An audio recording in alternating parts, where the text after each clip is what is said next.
Another sprint stage in the UAE Tour with one of the contestants having a flat tyre at the finish despite flashing late. Big wide roads, high speeds from Al-Akha to Al Quwain. We start in the east of the country, go across some hills, out into the west on a little peninsula near, it's like a beach area. There can be wind from the left-hand side from the sea. Pancake flat stage. Here's what one of the sprinters, Groves, had to say before the stage. First race of the year. How are you and how are the adjustments in the sprint with your team? Yeah, I mean, I'm building form slowly, I think, and it's been a hectic few days, of course. These sprints are always a bit of a lottery and, also quite dangerous after everyone being so fresh after easy stages, so hopefully today have a better run. We thought maybe in the desert section we could have some wind conditions that cause crosswinds, but there were low winds today, decent weather, so it really did look like a big bunch sprint finish. 7 k's an hour is not enough to change anything. Who could beat Merlier though? Lotto Destiny put Van Eytveld in the breakaway. He took bonus seconds. That was smart from him, and we got a rest day before her feet tomorrow, so 3 seconds basically for him. His teammate though, Thomas de Gent, went down hard in this phase, and he said the Quickstep car actually helped him because the Lotto car was behind the brake. Then there was some crosswind nervousness. The teams tried anyway, but the wind conditions either weren't strong enough or the dunes or topography on the right-hand side was protecting the riders too much. So a bit of nervousness. It did take a minute or so out of the breakaway before everyone went back to calmly controlling once again, with Van Eytveld and Van Hoeke dropping out of the breakaway. Day off for UAE once again. The sprinters teams were happy to control Mosca, the lone breakaway escapee, who was brought back with about an hour left. So pretty calm then in the next 20 to 25 kilometers. Everyone finding where their teammates are, getting in position. Same suspects on the front, Age Desert, Decathlon, and Tudor and Bora. We've got one right-hand turn with 5 k's to go. And that's about it in terms of technicality for this finish. It's literally a straight line after this right-hander. And so the team started sprinting to get in position there. But the thing is, the road's so wide afterwards that, and there's 5 k's still left, that there really isn't too much point fighting for that corner, and eventually the teams all get into position again. So we'll run through them. We've got Groenewegen and Jaco left-hand side, Viviani, Ineos, Groves is kind of separated from his lead out. They never really get back together. Bauhaus, Bahrain on the left, Movistar, Gaviria, Israel for Ackermann or Kogut, couldn't tell which, Koi for Visma, Lisa Bike, Jakobsen, DSM, Post and El Firmenich, Merlier Quickstep on the right, and then Bora Hansgrohe with Van Poppel and Welsford on the far right of screen. Got Consoni, Anielkowski, Fratin, Arvid Decline on Tudor. So many different sprinters, and the top 5 is changing every day except for Merlier basically is really, really good. And Bora used to flash late in this race, but because they got Gamper and Masiuk here, they've tried to set up their stall earlier, and it hasn't really worked because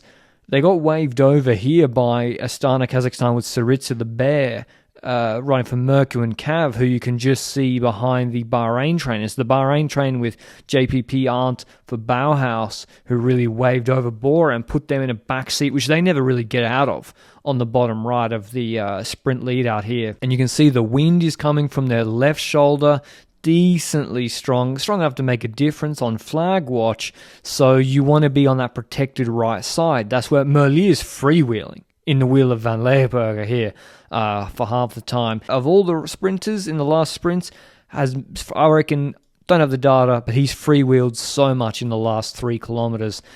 He's on the Bora Welsford train. Koi's got Van Dijk ahead of him, and then Cav's just got Mercu ahead of him left now. And so the Quickstep second last man's detached. He gets onto Zabel's wheel. We've got the last roundabout under the Flamme Rouge coming up. Mullen, he can't really dive through there because the roundabout stops him, and then Van Poppel and Welsford have switched off onto the left-hand side onto Ackermann. You'll see it better in the extended overhead, but Groves gets left very, very early on the front, I think by Ricard in the middle of the road. He loses momentum whilst Merku sparks it on the right-hand side, never really gets a proper draft again, and he had to sprint from way, way too far. Cav opens up off Merku, but then Welsford on the open side looked good. The space opens up on the barrier at 150 for Coy, but Merlier's flashing deep from late with the wind hitting him properly. Photo finish.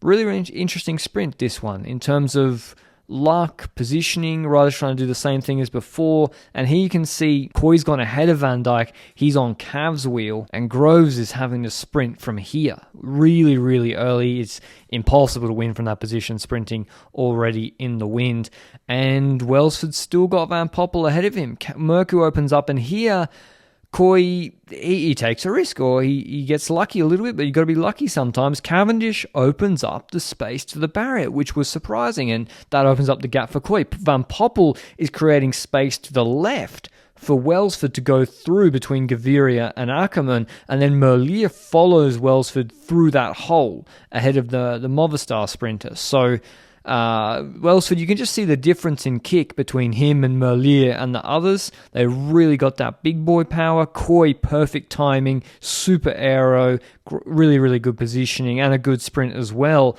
But it looked like Merlier was coming up on him. Photo finish. Coy had the better bike throw. It definitely seemed his timing was better. Merlier tells him he had a rear flat. He actually did seem to have a rear flat. Photo finish was also, sure, give it to Coy if that's what it says, but I can't really conclude anything from that. And another interesting sprint. Merku looked good. Cav maybe dropped off marginally early, 200, 225 to go with the wind coming from his left shoulder, but still Merku looking okay. Cav did give up pretty quickly and couldn't sprint for more than about 10 seconds, whereas Groves kept sprinting longer, and he'd already been sprinting for 5 seconds before Cavendish. And you can see that sort of pocket open up for Coy, and Welsford and Merlier are having to make up ground from deep with, it's incredible how big they're big guys, and they look just as aero almost as Coy. Like, Welsford's so low on the bike. I really like that shot. But Coy wins ahead of Merlier, Welsford, Consoni, Forten, Fortin, Bauhaus, Groenewegen, Tim van Dijk, Groves, Jacobs. Here's what the young Dutchman had to say after the stage. What were your tactical choice in the last kilometer?